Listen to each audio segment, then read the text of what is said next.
vamos lá. Existe uma outra situação, tá, que pode acontecer. Digamos que o paciente chega com uma dor, mas é uma dor generalizada, ele não sabe exatamente onde é a dor no ombro dele. Então, nós vamos ter que descobrir. Então, o procedimento vai ser o mesmo. Nós vamos lá no ponto de reunião, identificar lá no VB13, por exemplo, né, se for membros superiores, Yang, e aí nós vamos constatar se o lado que ele referiu a dor bate com o ponto de reunião VB13. Se bater, nós vamos fazer o seguinte, nós vamos ter que testar o ID, o TA e o IG, porque o paciente não soube identificar aonde é exatamente a dor dele, tá? E o procedimento vai ser o mesmo.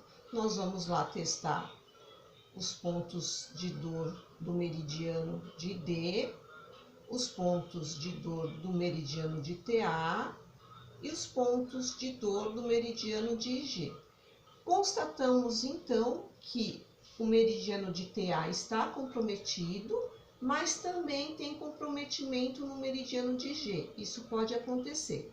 Nós vamos fazer o quê? A mesma coisa que nós fizemos com o meridiano anterior, tá bom? Nós vamos simplesmente detectar quais os pontos mais doloridos. Então, eu venho aqui no TA, identifiquei aqui alguns pontos de dor, tá? Falamos, por exemplo, em 5 pontos doloridos. E eu venho no IG a mesma coisa. 5 pontos doloridos. Então, o que eu vou fazer? No meridiano de TA, eu vou identificar os 3 mais doloridos. Então, eu faço a palpação e confirmo com o paciente, né, aquilo que está mais dolorido. Digamos que ele relata que o primeiro não está dolorido e o último também não, eu já elimino. E eu venho lá no meridiano de IG e faço a mesma coisa. E aí ele relata que só 2 pontos estão doloridos, por exemplo, o primeiro e o terceiro. Então, eu elimino os outros pontos de dor. Até aí, identificamos 3 no trajeto de TA e 2 no trajeto de IG. Conversando com o paciente, ele me deu algumas dicas, que no trajeto de TA, ele sente mais dolorido do que no trajeto de IG, por exemplo. Então, de repente, uma amplitude de movimento que ele faz relata que o TA está mais comprometido do que o IG. Então, eu posso estar fazendo isso também. Eu posso estar pedindo para o paciente, antes de fazer qualquer tratamento, pedir para ele fazer movimentos de elevação, de rotação, para constatar dentro daquelas dicas que nós demos na aula, né, qual o meridiano mais envolvido. Então, eu venho aqui, a mesma coisa, tá? Não vou acender, porque você já sabe que tem que aquecer. Então, eu venho lá, né, fingindo aqui que eu promovi um aquecimento da minha agulha, né, testo para ver se tá tudo ok.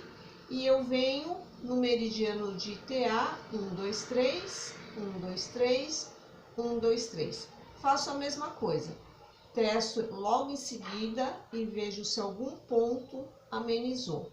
Então, o paciente relata que amenizou aqui o segundo ponto. Vou lá no ponto de IG e faço a mesma coisa, né? Aqueço a minha agulhinha, testo para ver se está uma temperatura agradável e venho lá no ponto de IG, 1, 2, 3, 1, 2, 3. Testo novamente, o paciente relata que não tem mais dor nesse trajeto e os pontos ASH já não estão tão doloridos. Então, eu concluo que o meridiano mais afetado realmente é o TA. E faço novamente o mesmo procedimento. Venho aqui, né, aqueço minha agulhinha.